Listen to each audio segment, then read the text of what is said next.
Well, it looks like our followers are just raring to go. So we're going to get started.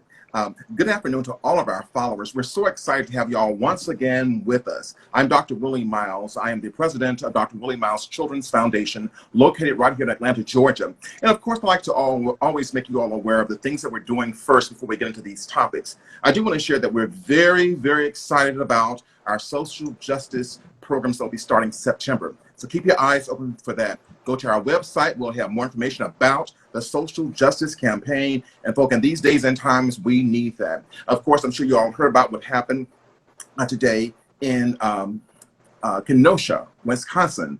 Young man shot 7 times. And so black male. So that's another overflowing issue that is occurring that we need to address. And not just addressed by marching, but addressed by legislation. So I want to make sure that all of our followers are intelligent and that you're involved in your local politics, your local, state, and national politics. We can make a difference. I'm also very, very excited about several initiatives that you'll be seeing coming down the road very, very soon from the foundation. We have just been notified that there's one company that's going to actually give us brand new clothing for children, and we'll have that station right here in Atlanta. Our goal was to actually send some of these clothing to Sierra Leone, but I looked at the cost. I'm not sure I can do all that. But all things are possible with y'all helping us. So I want to make sure the children are actually getting those clothing in Sierra Leone and also in the local Atlanta area. You'll hear more about that. Also, keep your eye on our website. That's where all the announcements are going to be coming from. You're also going to see very soon that the foundation will be having some apparel that you can purchase to support the social justice campaign. So a lot of great things are happening in not only Atlanta, but throughout the country. I do want to thank some of our followers who are coming from various states, and really I appreciate you. I also want to thank those foster parents who are checking in tonight. I see you're already checking in with us, and I appreciate that. So we're doing great things, and we cannot be great without you allowing us to be great. You're the ones who are making us great, so we're really excited about that. So keep your donations coming in, and guess what? We'll keep serving you and the children of our country. Some may say, well, why did I have this topic tonight, Lila? In the midst of everything that's going on, why should I be talking about gayness and children and families? Well, last week I had this this issue going on.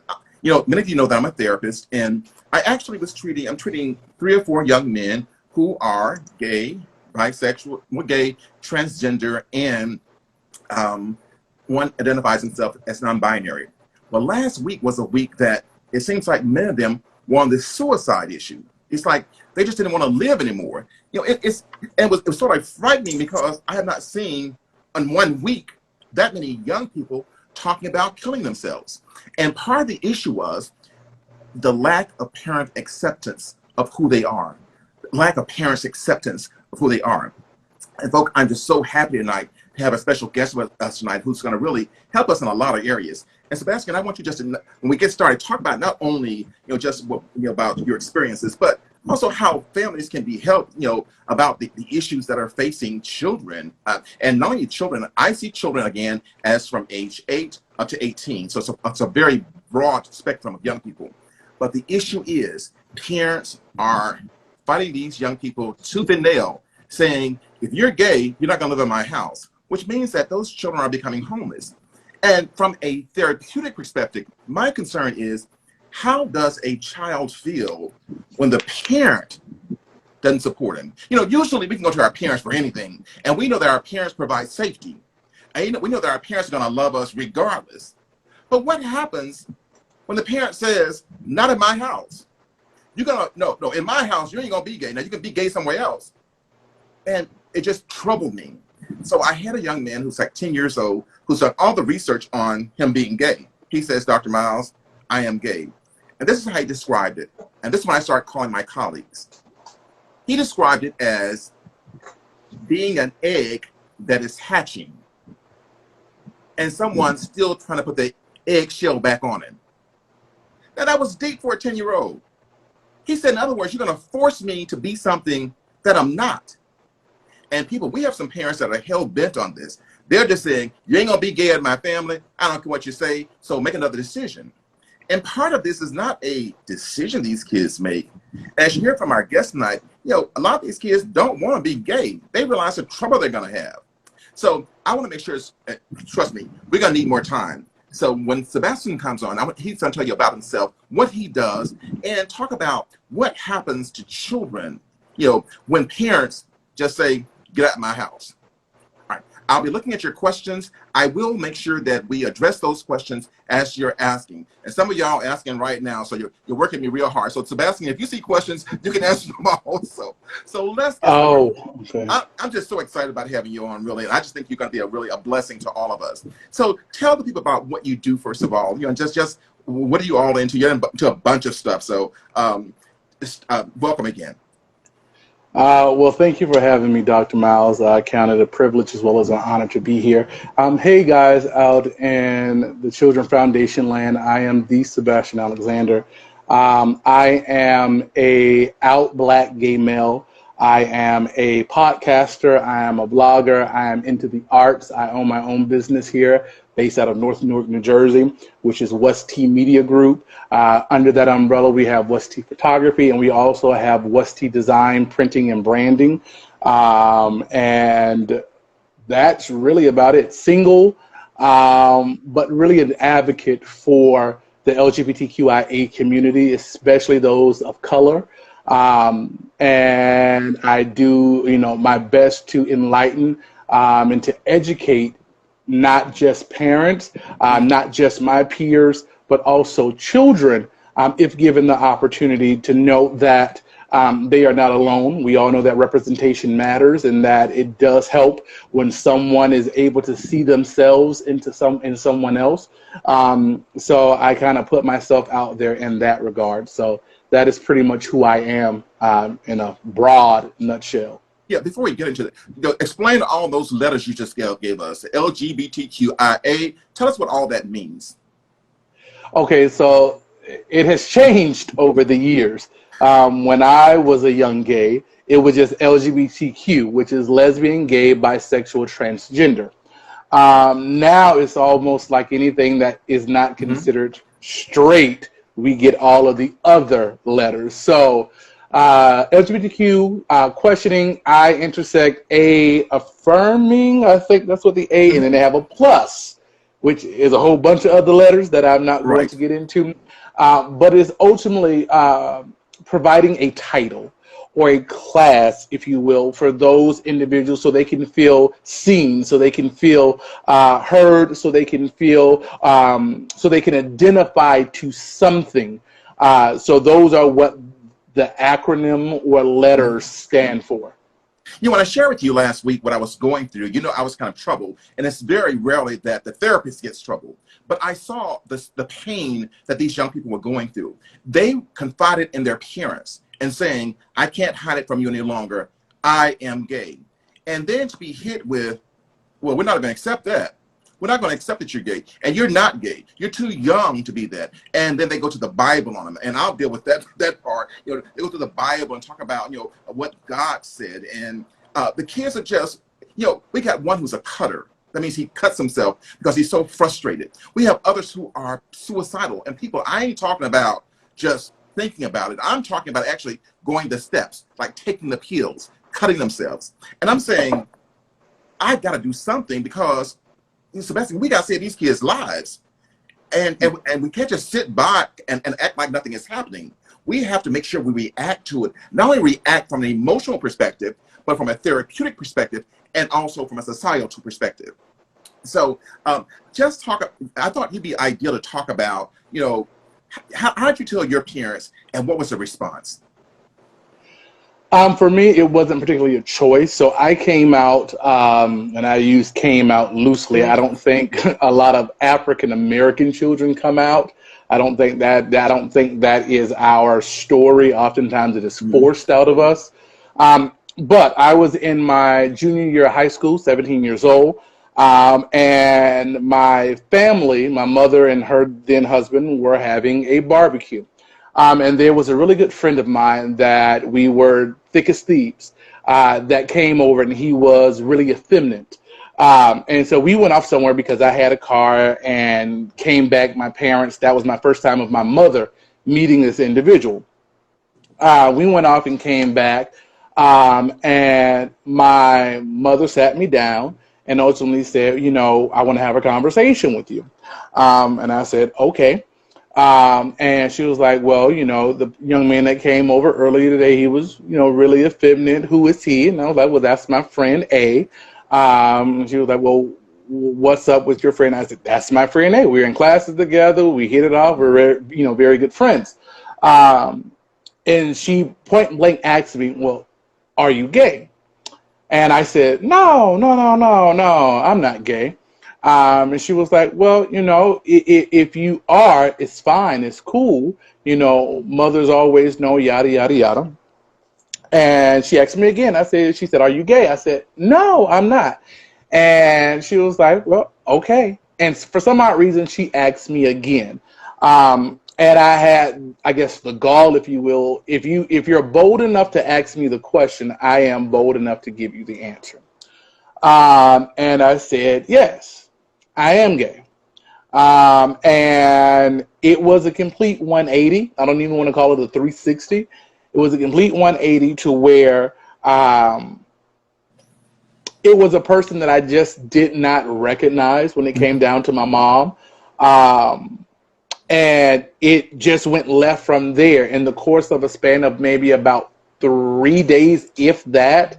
My mother told my grandmother, took me down to my grandfather's establishment. My grandfather was retired at the time from his primary job, and he was an entrepreneur. And she took me down there and proceeded to tell my grandfather in front of the entire family. Told me that I would be in an AIDS ward. I'm going to take you to the AIDS ward so you can see all of the AIDS individuals, and then proceeded to go to the biblical aspect. So it was a very trying time for a 17-year-old. Sebastian, while you're talking about that, it's kind of amazing. He said it was a trying time for a 17-year-old. But can you imagine what kind of time it is for a 10-year-old and a 13-year-old? And talk about, the parents are the one you trust, and they'll never turn on you. And Sebastian, what you said was very interesting, because the client I had, the parent also said, I'll love you forever. It doesn't matter. And when the 10-year-old exposed and said, I'm gay, she took a total turn and said, not in my house. Right. That's ultimately what mine was. My mother ended up kicking me out. And for me, I guess predating that, I always knew that I was gay. Vocabulary wise, we don't know what, well then, and now it's everywhere. So what the vocabulary is, but then it was very much, I knew emotionally, physically, sexually, I was not attracted to women. I knew that. And I even tried to play the role of dating and having girlfriends and all of that good stuff. But I knew that was not the case for me. Even from a young child, I love to play with my sister, and I don't want to be stereotypical, but I love to play with my sister's Barbies. I love my sister's Easy Bake Oven, things of that nature. I was not an outdoors child. I was not a sporty, and I'm still not a sporty. They tried to enroll me in football, an area, I guess, to toughen me up, and that didn't work. And it was a interesting set of years. My family and I didn't come full circle to many years later. I do want to share that because boys play with dolls in the home living area and like things that girls like does not mean that they're gay. So I don't want I don't want you all to start thinking that. And I think, and help me out with this, there is a belief that you choose to be gay, that you have a choice. You ain't got to be gay. You can be a boy. I don't believe that. That is, that's fallacies. No one asks a straight person, so when did you decide to be straight? When did you decide to be straight? When did you know that you liked the opposite sex? When did you make that choice? that is never a question for the heterosexual community. That is something that is always pinned down on the LGBTQIA community. It is a choice. We know innately who we are. We know what we like the same way that heterosexual, our heterosexual brothers and sisters know what they like. It is not a choice. I can't say what other people believe, but I Right. believe I was born this way. I knew from a Mm-hmm. very early age that I liked looking at Lil Robert. I didn't like looking at Lil Jamie. But it is definitely not a choice with determining if one will be gay, straight, bisexual, transgender. That is not a choice. That is something that is innately them and innately their truth, if you will. Yeah, I do want to share with y'all, but for those who are just joining us, I'm Dr. Willie Miles with the Dr. Willie Miles Children Foundation, and we have Sebastian on tonight who's going to talk about his experiences in being an out gay male and the experiences of having parents put him out. But as we were talking earlier, it's not about just parents putting these children out. It's about parents embarrassing them. And you said something very important that I've heard my kids say. They say, guess what? She even went and told my grandparents. And then my grandparents got on me and said, we've never had this in our family, and you're not going to be that either. And I was thinking and saying, how traumatizing is that for a child to feel that the parent violated his trust? If the child wanted the whole world to know, they should have the responsibility of sharing with the world. Because when the child tells you this, very much so, they are trusting you. You're not going to tell anybody because they're still trying to figure things out. They're still trying to figure things out. And so when you start talking about, oh, not in my house, to a 10 or 11-year-old, the question is, well, where do I go? And then the child gets anxiety, gets depression, and then can possibly start using substances because they'll do anything to relieve their pain. Anything to relieve their pain. So parents, as we're talking, this is not a tonight about, oh, we want you to empathize. We're talking about if you want to see your child alive, we got to teach you some skills on how to work with those young people, how to work with them, right? Sebastian, I'm not sure, something going on with your camera because you're kind of like fading out a little bit. I'm not sure it's you or me. No, I'm here. I can see you, but like, all right, so let's keep going then. Talk to me about, since you are not representing an organization, but you're very well adept when it talks about I'm going to use the general, the gay community. People have this idea that because you're gay, that you want to be a girl. No, not at all. I like being a boy. I like everything about being a boy. That there is a negative connotation of being a black gay male. And this is one of the things that I have battled with, especially when it comes down to representation and the media place. When it comes down to being a black gay male, we see the same images. We see the same feminine images. When you look back at In Living Color, when you had Twan and Blaine, when you look at sketches from Mad TV, when you look at the black movies, the barbershop movies, and this, that, and that, where everybody is a hairdresser, when you look at Real Housewives of Atlanta, where the straight women are wearing gay men like purses, they only show us in a particular facet. That facet is a very true facet, but that is a very minute part of the community. There are masculine out gay men. There are those that are doctors. There are those that are lawyers. There are those that are hairdressers. But we are not shown equally when we look at our Caucasian counterparts, where if you look at a show like Will and Grace, where yes, you had the loud, effeminate, if you will, Jack, but you also had the responsible professional Will, who was an attorney. They try to balance the fields when it comes down to the Caucasian representation, but when it comes down to the African American representation of people of color representation, it is always skewed or one-sided.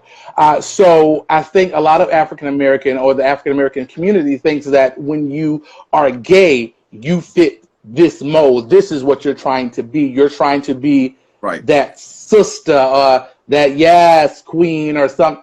That is not the case by any means. That is not who I am. I know plenty of African American men, people of color that are not like that, that represent the full diaspora of being black and gay, or a person of color and gay. But just know that that is a minute section that the media continually perpetuates. It's amazing. You brought up several important points, and I feel like I want to go back because you brought up things that I did not bring up. And one is that you brought up ethnicity, that in the Black community, how we respond to certain things versus in the white community. And then you gave us documentation, you gave the television shows. And I think that is so important. But I really want to stress with the parents because I'm going to ask you those questions, about why is it that parents, they want to force their children to be what they want them to be when it comes about sexuality, but everything else doesn't matter. I'm making this point. I'm sorry, go on. I mean, it's unfortunate within the within the Black community, you can doggone near be a rapist, a murderer, and your family is fine with that. But if you come home being gay, that is the ultimate abomination. That is the ultimate sin. And I think a big portion of that is things that we have been force-fed over decades. There are some things that unfortunately are indoctrinated in us through the African American church or through the Black church, that has been spewed to our families over the course of, I can't even say years, of decades, things that have been handed down. And unfortunately, I as a Christian male, as a Christian male that goes to church, that was raised in the Primitive Baptist Church, the missionary Baptist church. You had a real problem, Primitive Baptist.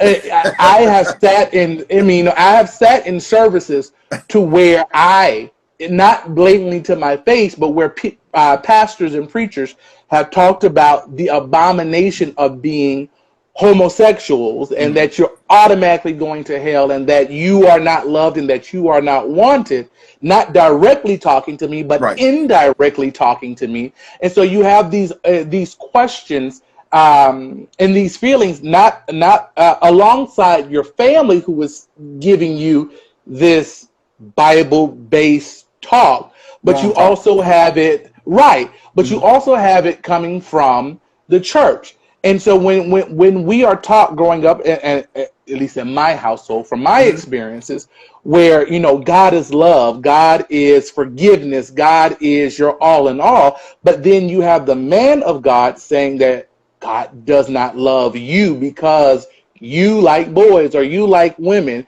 So now you begin to think, well, if my mama doesn't love me, if my daddy doesn't love me, and this God that created heaven and earth that is supposed to represent love doesn't love me, well, now who loves me? And why am I here? Who can I turn to? I mean, these are all the things that I experienced during this journey, right, in this season of my life. And if you don't have a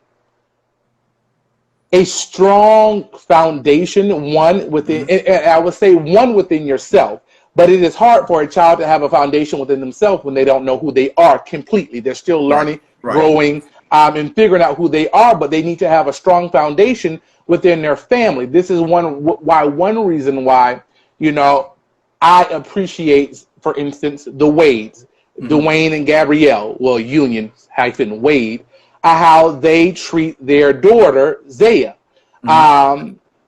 They've made it public that they don't always get it right, but their main job is to be there and to support their daughter, to love their daughter, lift their daughter up, and be there for them. That is the best parents that they know how to be. And I think unconditionally. And I think if a lot of parents took that role to where, and be honest, look, I don't understand everything. I don't claim to understand everything, but there is I guess a saying within the Black church: you'll understand everything better by and by, or I'm having a brain fart right now. Study to show thyself approved. Yes. You have to study, you have to look up, you have to investigate, you have to ask questions, you have to speak to your children. Oftentimes parents feel that, well, this is my house. There's a saying that I paid the cost to be the boss. So whatever I say goes in my house. But what you are doing is stifling the intellectual growth, the emotional growth, the spiritual growth of said child to grow into who they need, want, and desire to be. And I think that goes into the with that suppression. That goes into why we have this DL phenomena, Right. to where there are men that legitimately are gay. I gotta stop you. I gotta stop you. Okay. You give me so much stuff. I gotta go back. I mean, you give me so much stuff I want to jump in and just talk about. You give me, as the old folks say, and I'm old, you give me so many nuggets behind the fireplace. All right. So let's go back. Let's go back to what he said. If the mama says you gotta get out, she don't love you. The daddy says I don't love you. Grandma says I don't love you. And the church says I don't love you. What reason do they have to live? And that's why they're trying to kill themselves. Are y'all getting this? Because they didn't stop trusting you. Now I'm on the therapeutic side. They didn't stop trusting you because they only told you. And you went and told everybody because they're still trying to figure it out. They're still trying to figure out this whole nature and nurture of their own sexuality. And it does not mean that they're having sex. You know, so that's what I love hearing, and to those who are believers. You know, we're talking about the sin. Well, see, I understand that Calvary settled all that he loves us for our past, our present, and our future sins. So stop talking about, oh, he don't love the sin. He loves you, and he loves you because that's why he gave us grace and mercy. Right. And you know, I think it's so amazing. And I just tell fathers the same thing. If you want to figure out how to love your children, just look at how God loves you. Because you don't get it right all the time either. And you don't do everything he asks you to do. And you're not always what he wants you to be. But he still loves you anyway. So those are things why kids kill themselves. Sebastian, you hit right on the top. Then you talk about the other men. Now I want you to go there. I have a comment here. It says, if my daughter was in a strip club, I would not like it, but I still love her. Okay, got that.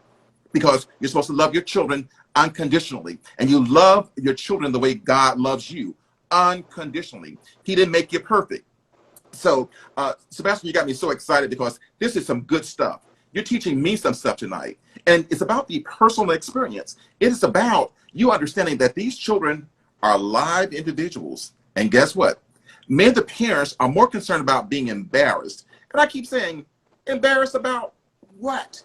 What are you embarrassed about? That my child is gay? Well, guess what? As we said before, gayness has been around for many, many, many, many years. Since the beginning of time. People just coming out more. And the people you think are not, are. So just got to be careful. I just believe that with to treat people the way we want to be treated, because we don't know who God has given the key to our destiny. And the various people we put out, the various people we dislike, are the ones who hold the key to our destiny. We're talking about children who tell the parents they're gay, and the parents say, not in my house, not in my house. Right. But talk a little about, like, how did you feel, even at 18? Like, how did you feel when parents were, you know, like they had turned on you? It diminished my self-worth. As a 17-year-old, and I mean, to be perfectly honest, so my sexual journey, this is not about sexuality, but it leads up to all of that. But my sexual journey began at the ages of 8. I was molested by my cousin from the ages of 8 to 12. And when I say molested, I'm not talking about fondling. I'm talking about full out sex. To where it changed me, but it also, I guess, solidified some things, if that makes sense, with some things that I was feeling within myself, emotional things about being gay. But then outside of that, willingness to, I guess, me having sex on my own started roughly about 13 or 14 with guys and girls. But what that did, when I came out to my parents, or more or less my mother, because her husband then is not my father, it diminished my self-worth and my self-esteem. Because as you stated, my mother is a tough cookie, was always a tough cookie. My mom is like a little tomboy. And she takes after my grandfather, very opinionated, very strong in that. Regards. So when she came out, it diminished my self-worth because prior to me coming out, I used to cry at the drop of a dime. That's why they tried to put me in football, and I was a very soft-spoken individual, happy-go-lucky, wanted to please my mother, wanted to please my grandmother, I was the pleaser of the family. I am the oldest of all of my siblings. But when I came out, it diminished my self-worth, and what it did, it caused me to be very promiscuous. Very promiscuous. When I got when I got into my senior year, I was having sex like nobody's business. Can I go back 1 second, please? Can I go back? Yes. To that 13-year-old? Because you're blowing me away. Because there's so much I want to talk about. Because parents oftentimes think, oh, my child ain't doing nothing. He don't much know what his body parts are about. But these children have started having sex with same sex and with heterosexual as early as 10. And go on. I want you to go back there, but I don't want parents to be so oblivious. Think about when you were a child. Yes. Oftentimes parents grow up or become parents, and they forget what it is like when they were a child, when they were a teenager, and the same sneaky stuff that you were doing then, your children are most likely doing it now, maybe a little bit better because of modern technology. Internet. Now, and we're not saying that to say ban it, because I just think that the more restrictions you place on your children, the more suspicious they become of you, and the more secretive they become. So we want to make sure our children are open with us. So parents, a bit of advice: establish a great communication with your child, and don't lie. Don't tell them 1 minute, oh, I'll love you unconditionally, and then he tells you or she tells you, and you kick them out. Because guess what? It breeds hate for the child. The child said, I trusted her. How could my mom betray me? They call it betrayal, and they never forgive you. And it takes counseling and therapy for the child to bring you back into the fold. I just want to make sure that we're letting our audience know that you don't know what your child does. And the only way you can find out is by having an open communications with them where they can share with you anything. And don't belittle them. What Sebastian said also was amazing. He said it damages self-esteem. And people, it does damage self-esteem. Please understand, these children are not out there saying, oh, I just want to be gay. Because they are aware of the problems they're going to have. Many of the children who are gay that I treat are very lonely. They have no friends because everybody picks on them. Not picks on them, Sebastian, but everybody bullies them. No, I get it. Them. They call them all kind of names. The teachers don't rescue them because the teacher says, yeah, he is a faggot. He is gay. Teachers say that. This is why kids are reporting to me. So they're getting it from everywhere. Then the parent wonders, well, why does he like being with Jane Doe? Because in Jane Doe, guess what? Jane accepts it. With Jane, our Tom, I'm happy. So if children can't not find happiness and peace at home, they're going to find it somewhere else. And parents, you can't stop it. You really can't. So you can bluff, you can threaten them, you can do all those things.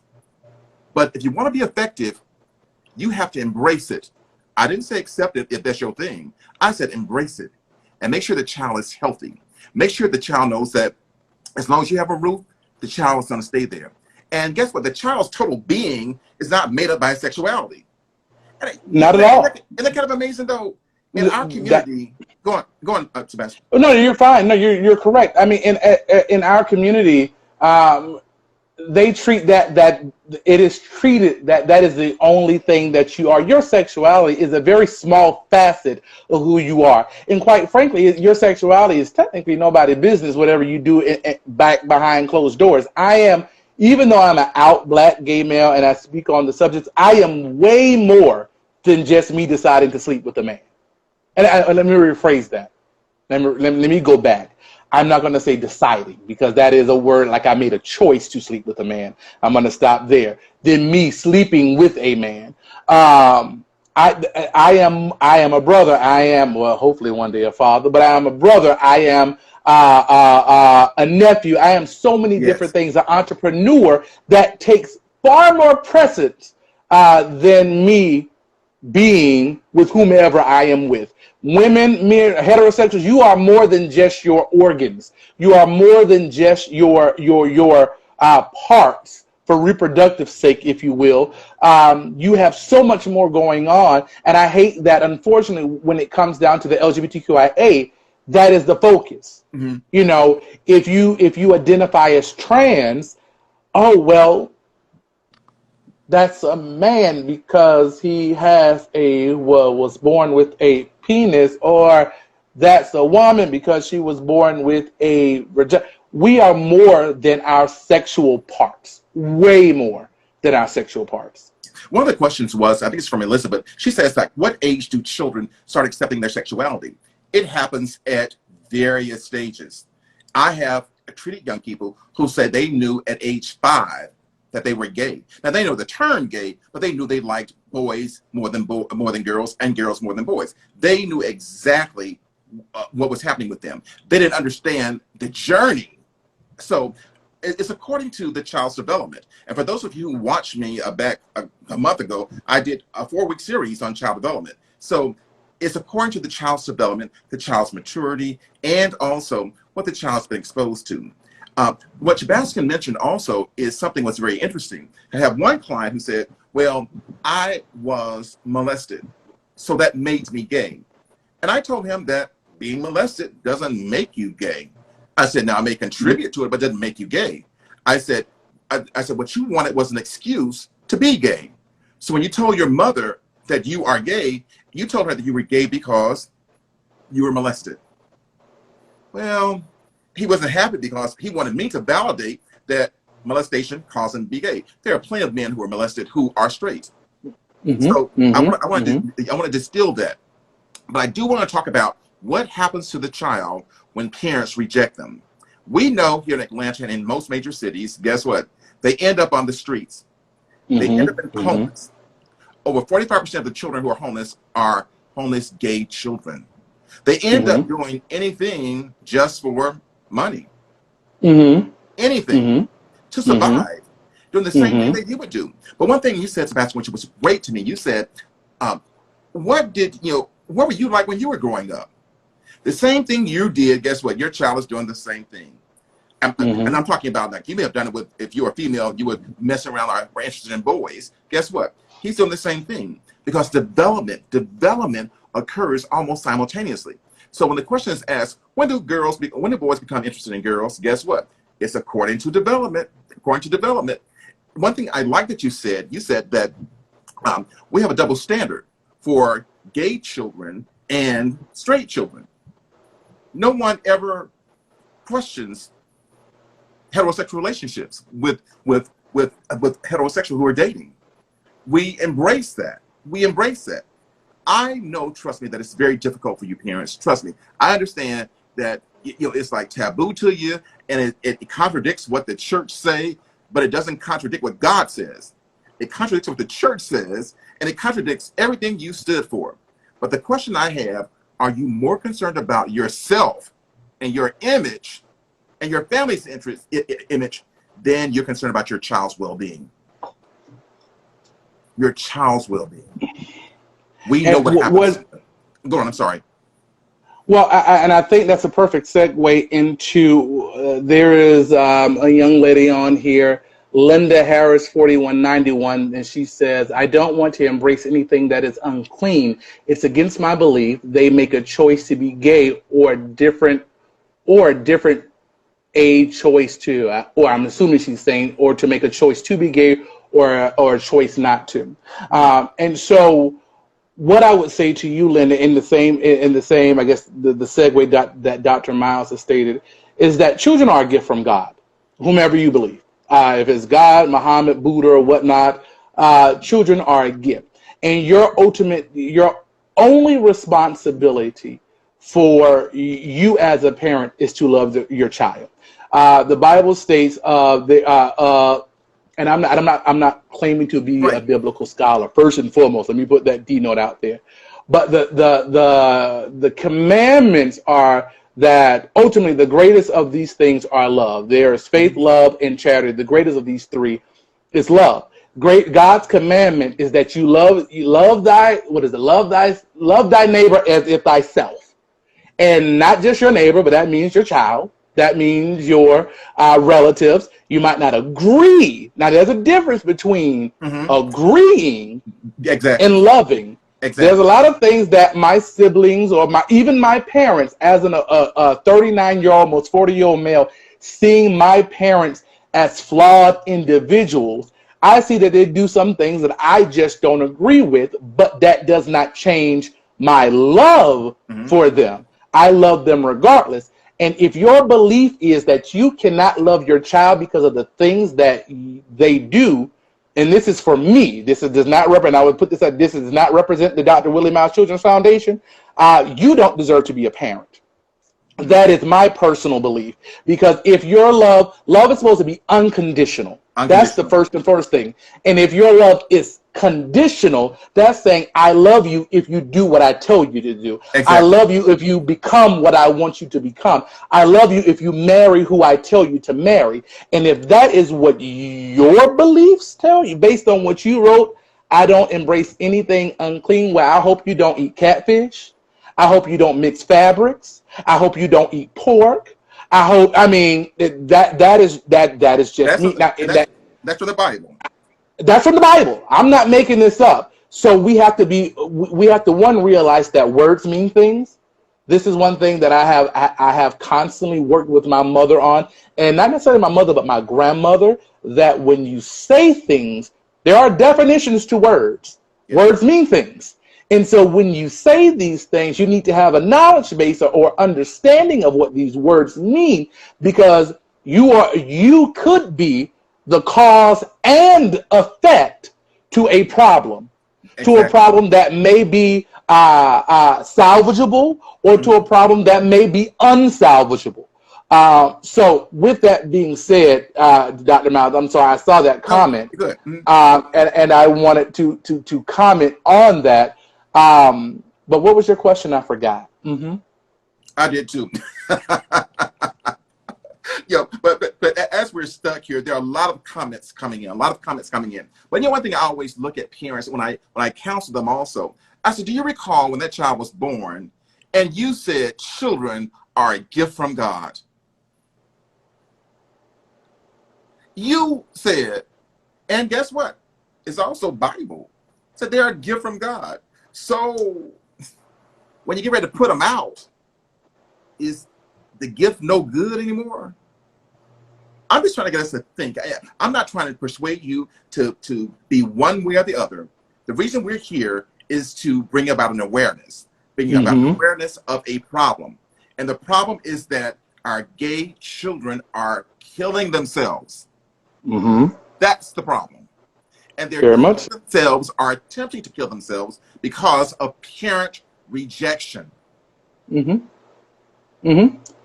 And I mean, I've been there. I mean, I've tried to commit suicide twice.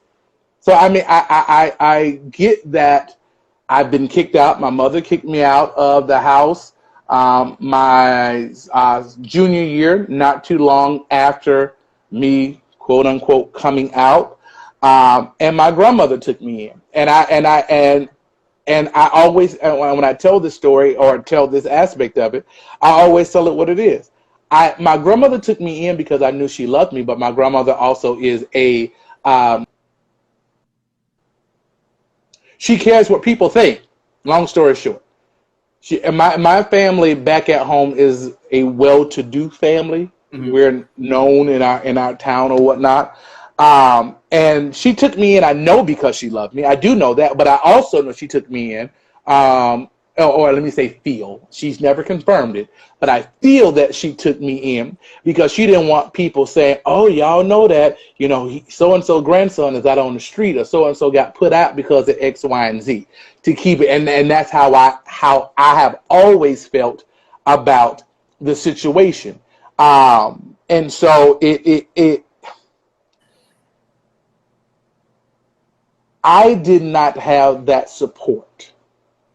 I didn't. And without that support, I became very promiscuous, allowing men to do, and this is the same thing that happens to women. having the support from their family. I'm not even talking about gay, but just women, period. When they don't have that support, they can become promiscuous. Mm-hmm. And for me, I was being a fat black boy. I was not considered cute or whatnot. I allowed things to happen to me and again, not to be graphic, but just a lot of people, Mm-hmm. a lot of people. Seeking love, seeking love.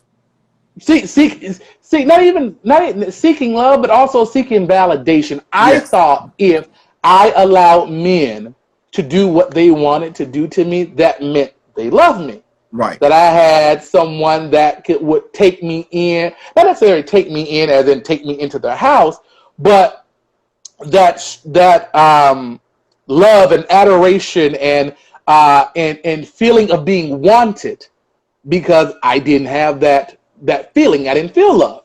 I didn't feel like somebody wanted me. I felt like an outsider, an outcast. And so I said, well, if I allow they to do this, oh, that means they love me. Or they love me in the midst of when it is going, but after it is done, no phone calls, no hello, how you doing, nothing of that nature. I didn't hear from them again until, hey, what you doing tonight? Me and my homeboys doing whatever. It's one of those things. And without having that support, a lot of things can be avoided for your children. Yes. If they had the support. There would not be a need to be DL if we didn't have this I'm not going to say myth. If we didn't have this thing within the black community that men are not supposed to be gay, or men are supposed to be masculine, or men, are not supposed to cry. All these things that have been bred and passed down, that men are not supposed to say "I love you." All of these things that we, I guess, historically passed down from black man to black boy child, that are simply lies. Yeah, I want to jump in because I saw something that kind of caught me, and especially when people go to the Bible, and someone mentioned something about the reason that this way because they have a reprobate mind. I'm saying, please, let's not go there. So when pastor is preaching and pastor is sleeping with one of the sisters, is his mind reprobate? When you don't do the things you should do, is your mind reprobate? We got to be so careful not to be so quick to judge people. If you're going to talk Bible, talk it all the way. Don't pull out the sections that you want to pull out. It says, judge, lest you not be judged. It also says, no condemnation for those who love me. So if you want to pull a Bible out, pull it all the way out. Don't pull it out to put somebody down. And that's the problem I have with the black church. I ain't going there tonight. I'm not going there. I think that, and I know this is not the forum for that, right. But I think a bulk of the issues that stem from LGBTQIA youth comes from rhetoric. I use that. That's correct. I'm gonna stand by that rhetoric from the universal black church. Now there are some very progressive black churches out there. There are those that have gotten their acts together. To where now they are inclusive and this, that, and the other. But a lot of what families do is based on what they have heard from the pulpit. And I agree. We pick and choose. What is and what is not a sin, what is the big sin, what is the small sin, to where I have been in churches, and I can't speak for anybody else, to where I have been in churches and where the pastor is married and has a known side piece in the church. A known side piece. And it's just okay. It's just okay. Married. Good and married, but it's okay. Or, having children out of wedlock. It's okay. That is okay because the pastor can come up and say, I've fallen short of the glory of God, and I'm gonna take a sabbatical and come back brand new and fresh, and the overall church accepted. Praise the Lord, man of God. But let it be something else that is not the norm. Let me say that. Adultery within the church, normal. Pregnancy out of wedlock, normal. There are several things that men of God, women of God do, but because they have almost this cloak of protection. But again, this is not what we're talking about, but you have to understand a lot of the things that people of color, more importantly African Americans, do is it is driven solely on the biblical aspect. If you ask any person of color faith-wise, well, why do you hate gay people? Or why do you dislike? Or why did you kick your child out? Or why do you feel this way? Why have you ostracized your child, your nephew, your siblings? 9 times out of 10, I would gather them to say, well, because the Bible says it's a sin. You heard about Sodom and Gomorrah. You have to realize the root. Before you can fix an issue, you have to realize what that trigger is, what that root is. Guess what, folks? Guess what, folks? Can you believe it? We're out of time. We now have 6 more minutes, and the time is wearing on, and there are just so many comments. I'm not going to talk about Bible because we'll be about that all night long. I just want to ask you all, would you like to have a part 2 to this next week?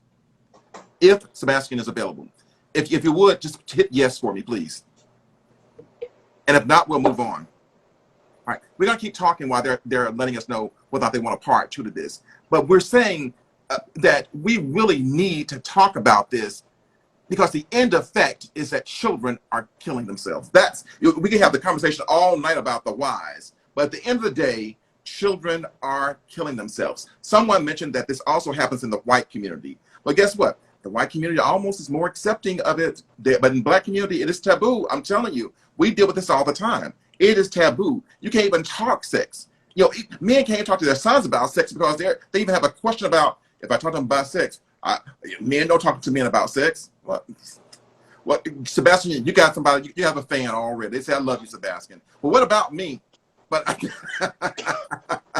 I'm getting jealous here. But listen, folks, we're going to have him back. It looks like many of you all are saying that you want to have him back next week. So we would do do you have anything you want to respond to? Sebastian? I'm looking and scrolling. Someone said there was a question. Erica, for this town, had a question. Can you please address? What is your...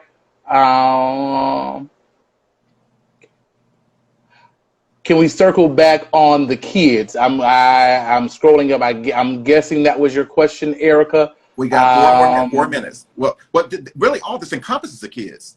What we're showing you is a future look at it. Mm-hmm. Go on. What I would say, I guess in closing, Dr. Miles is going to have the final word, is that if you are a parent, if you are an uncle or auntie, if you are a confidant to a child, if you are a mentor to a child, love them where they are. Let them know that you are there for them. There is nothing greater than disappointing a child and killing that trust. It's almost like if you're in a relationship with your mate or your husband and he or she kills that trust for whatever reason. It's really, really hard to regain that trust. I am 39 years old and me and my mother are great now, but it took a whole bunch of time for us to get there. And in the midst of that, I had a shift that occurred in me after everything took place. I said I was a crybaby in the beginning, but after everything transpired, I came up with, and I'm not going to cuss, but and we'll talk about it later. I came up for me that I can give an F attitude, and that has served me well, but it has also hindered me because of the actions of not just my mother, but my grandmother, my grandfather, and my family in large. So that's all I have. Hey, folks, listen, we are out of time. It's been so exciting. But one question I want to make sure we address. We are not on here promoting children having sex. So please, if you got that out of this whole conversation, that's a problem. We are not here promoting. We're saying treat your child the same way you would treat any child. We're talking about abstinence. We believe in that. We believe in holding off on sex. But guess what? Your children don't believe in it. And that is your responsibility to talk to them. It's your responsibility to talk to them about hold off and when to. But I just say to you all, you know that the thing you tell your child not to do they're going to do it. So you got to be careful how you structure it and what context. You can't be secretive like, oh, you just shouldn't do that. Because guess what? When you act that way, they're going to do it. So you have to have conversations of substance that makes sense. All right, folks, we're at 1 minute. We're going to go. We're going to see you next week. Look forward to it. Thank you all so much for being on tonight, and love your children. Love your children to life. Don't forget, they are a gift from God. We'll see you next week. Bye, guys.